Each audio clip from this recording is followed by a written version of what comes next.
You're calling for who? Geoffrey Skimmett. Who's calling? Alicia from the bank's fraud department.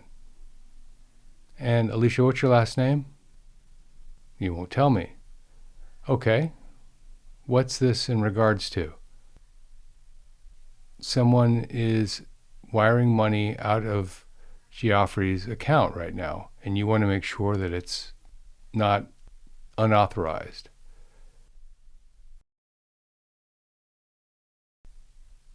Alicia, give me your phone number and I will ask Geoffrey to call you back. No, another time would not be better. We all get these calls. Someone claiming to be from a position of authority calling saying that something has gone horribly wrong. The call from the IRS that says we haven't responded to any of the letters yet. No letters were ever received. The call from the police saying that one of our children is in jail, yet that same child is downstairs watching television. On and on it goes. And most of the time we just blank it out. We ignore it because, frankly, it happens so much. But there is a scam that caught out a couple down in Georgia, which we'll talk about in just a moment, that is so insidious that it could get you too. And that's what we're going to talk about next on Holy Schmidt. Holy Schmidt! This story, like so many stories like it, is heartbreaking. There's a woman, we'll call her Elizabeth, and her husband have 2 young children and a third on the way. They were on day 1 of their vacation at the beach, and Elizabeth got a call from Charles Schwab. Now, if you've ever dealt with Charles Schwab, you know that they have what's called a golden number, 1-800-435-4000. A golden number is one that you can read once or maybe twice, and you'll remember it from that point forward, at least recognize it when it comes through. And so Elizabeth received a call, and on her caller ID, it said Charles Schwab, 1-800-435-4000. Elizabeth let it go to voicemail because the family was on vacation, and frankly, she didn't want to be bothered. She hadn't engaged in any transactions. There was nothing outstanding with Charles Schwab, and she thought it might be a marketing call, I suppose. But then the caller called back again, and she got worried. But again, she let it go to voicemail because at that point, she wasn't sure, but she was sure that she was still on vacation. Is there something wrong, Elizabeth thought? Why would they call me twice? And then it rang a third time, and Elizabeth picked it up. Once she picked up the third time, the trap had been set. She just didn't know it yet. The scammer on the other end of the phone said that they were from the Charles Schwab fraud department, and there was a wire transfer that was occurring right then, going out of Miami to another country, and they asked if she had authorized the transfer. And they hadn't seen that type of pattern in her account before. But they emphasized they didn't have a lot of time to stop it if it was fraud, and so they asked her to confirm that she did not, in fact, intend to wire money out of the country. Now, money being wired out of Miami screams drug money, and that would have sent Elizabeth into an absolute panic, which of course was the idea. It would not have been nearly as effective if the money had been wired out of, say, Des Moines, Iowa. The scammer on the other end gave Elizabeth very specific instructions. The Schwab system is going to send you a code, she said, and I need you to read that code back to me as soon as it arrives. And Elizabeth, worried that she's going to lose her life savings, complied.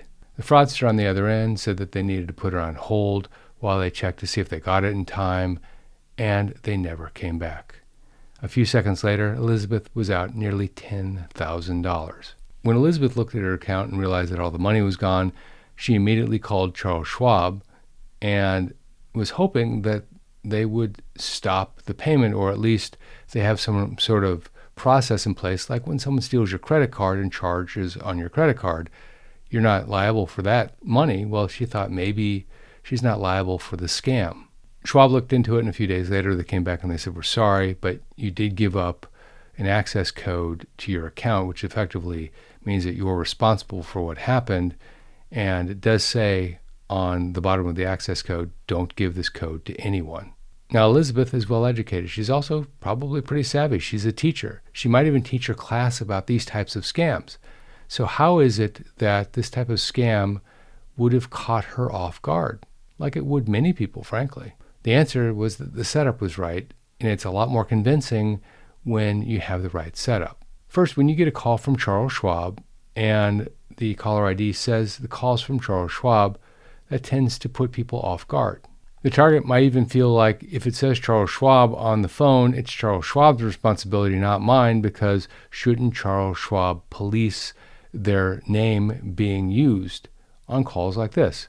The second is the phone number itself. Now, caller ID is a wonderful thing. I use it all of the time to screen calls, not because I'm trying to avoid calls, but oftentimes I'm in the studio recording or I'm doing something else.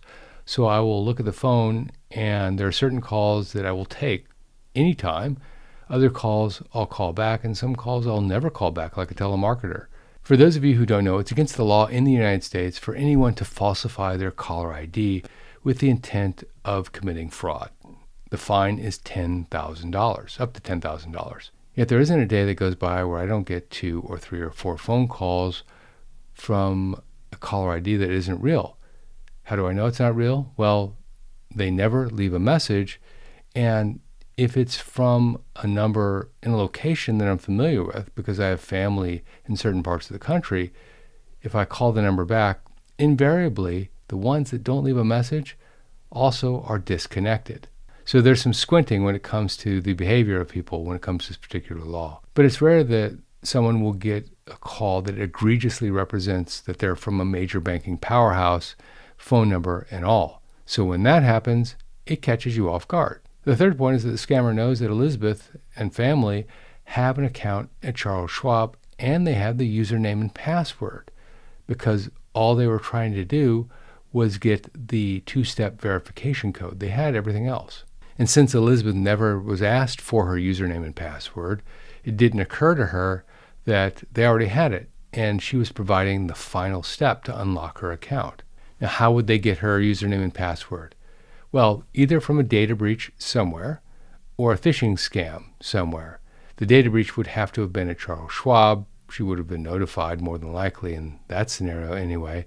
So it was more than likely a phishing scam where she inadvertently gave her username and password to an email of some sort, some random email. And maybe at the time she thought this is something I need to pay attention to, but nothing happened, so she forgot about it. It could have been months and months in the past. Finally, once they changed Elizabeth's state to scared and confused, and Elizabeth knowing that she had not given up her username and password, it was pretty easy for the scammer to then say, you got to trust me, I'm going to handle this for you, but I need you to do exactly what I say.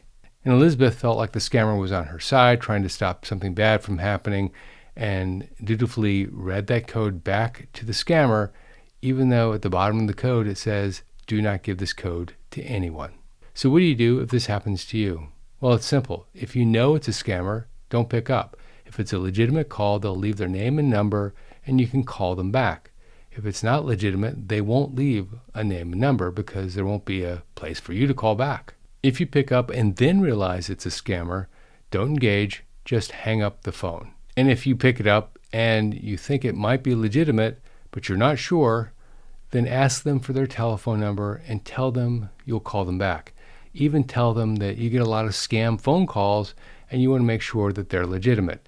If they insist that you talk to them right then and there, they're probably a scammer. I would say the odds are extremely high that they're a scammer. In all scenarios, do not give them any information at all. Also know this, there is no legitimate reason for someone who's calling you to ask you to read a code that they or somebody sends to you if they call you. Now, that only applies if they call you.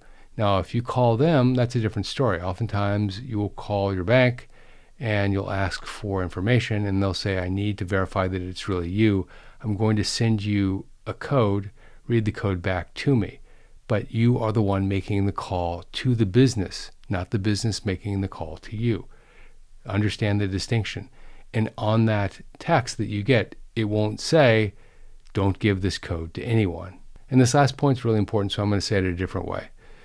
If you have an inbound call coming to you, there isn't a scenario where they send you a code and you read it back. I can't think of one anyway, but certainly there will be no situation where you get a code, and at the bottom of the code it says, don't give this code to anyone, and you still give it to them.